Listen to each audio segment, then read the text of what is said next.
All right, guys, congratulations to Ravens flock. Justin Tucker's a god, man. I mean, that he is the best kicker in NFL history. Again, we had great kickers. I mean, shout out to Adam Vinatieri. But my God, Justin Kicker is just on a completely different level. That's the one dude. If I have to kick it for 70 yards, I know he can make it. Justin Tucker is an absolute menace, bro, out there in the football field. He was the MVP. He was the MVP today. No, just he was incredible. He came up with a lot of clutch situations. Helped out my fantasy team also. Like I said, I'm still alive somehow, even despite Teddy Bridgewater going down. But no, the Ravens played. For the most part, the Ravens played a pretty, a solid game. It wasn't their best game.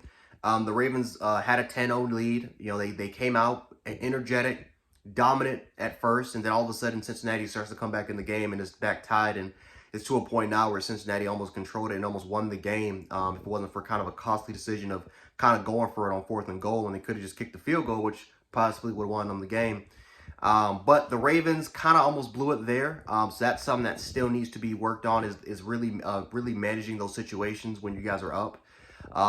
Lamar Jackson did not have his best game as well. I mean, he missed 2 touchdowns. The first one was kind of difficult. The second pass was definitely kind of a one that you got to tightrope that just a little bit more. But yeah, I mean, Lamar Jackson had a couple easy scores. Was not the best night for Lamar. The Bengals, pretty much, were constantly pressuring him all game long. The running game was a strength for them. I thought J.K. Dobbins had a pretty decent game. I know Justice Hill, I don't think he even played today. Lamar Jackson was a factor also in the run game as well, especially with the 2-minute warning. But Lamar Jackson pretty much used his legs in order for them to capitalize in that situation as far as getting to field goal range for Justin Tucker to hit an easy 43-yarder. But the defense and special teams, I thought, was the big bright spot of this game, right? This defense was able to come up, make some plays at the end of the day. Again, they did give up a touchdown towards the end, but giving your offense still an opportunity for them to win, I feel like that's, something that, definitely should be given a little bit of credit. Marlon Humphrey, man, is really, really good. Marcus Peters is getting better and better. It seems like he's starting to get a little bit more healthy. I know last week was definitely frustration by the Ravens' part. The Ravens try to go aggressive a couple. They try to go aggressive at times and didn't really work out in their favor as well on a couple of 4th down situations.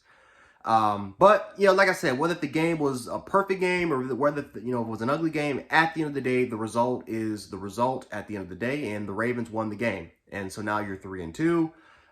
Again, if you really take a look at the AFC North, the Browns, I mean, they're struggling as well as far as keeping these leads. The Steelers are a mess. The Bengals, again, they're 2-3. Now the Ravens. So again, the Ravens are 3-2, yes, but they're also on top of their division, which is an important part.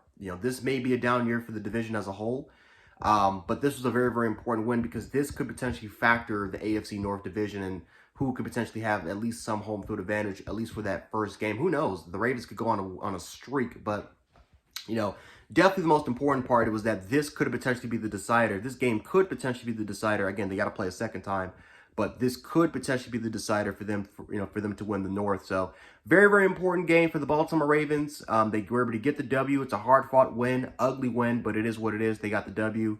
That's all that matters at the end of the day. Cincinnati's got to figure it out, though, because their offense has kind of been lacking really the last 2 to 3 games. The Miami game, they struggled a little bit after when Tua went down.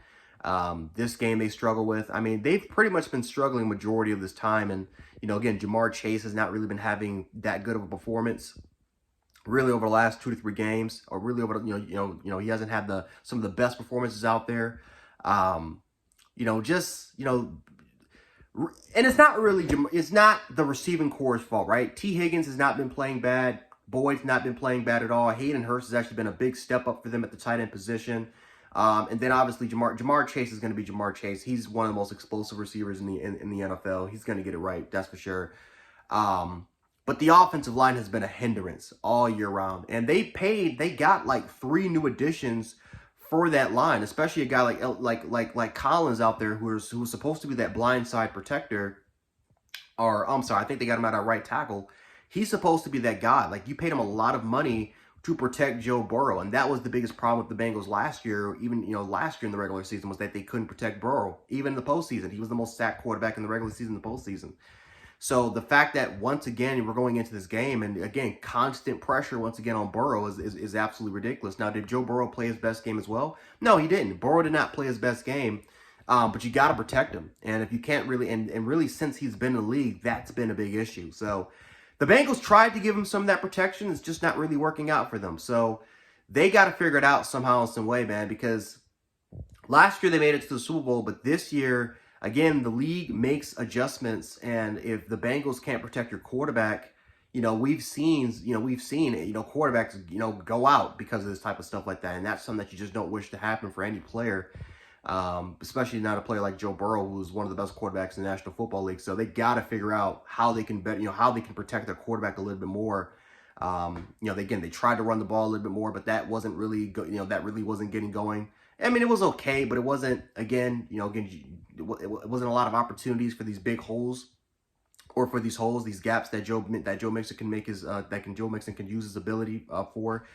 It's just one of those situations where you want to try to lessen the pressure from him by just trying to establish a ground game, but even that wasn't really getting going there. So yeah, man, I mean, the Bengals have got to figure it out, but the Ravens, though, for the most part, they already get the win, take charge of the division. And I know it sucks for the Bengals. The season's not over for them. It's still a long season to go, but the Ravens do have an advantage now, especially with that head-to-head win right now, at least until they play each other, a little bit later down the road. The Ravens right now have the advantage. And, yeah, man, just congratulations to Ravens Nation, Ravens flock. I know last week was definitely tough. Really, the last couple weeks have been tough, but hey, great rebound and great win for him. And we'll see what the Ravens can do next week. Bengals, get your head together.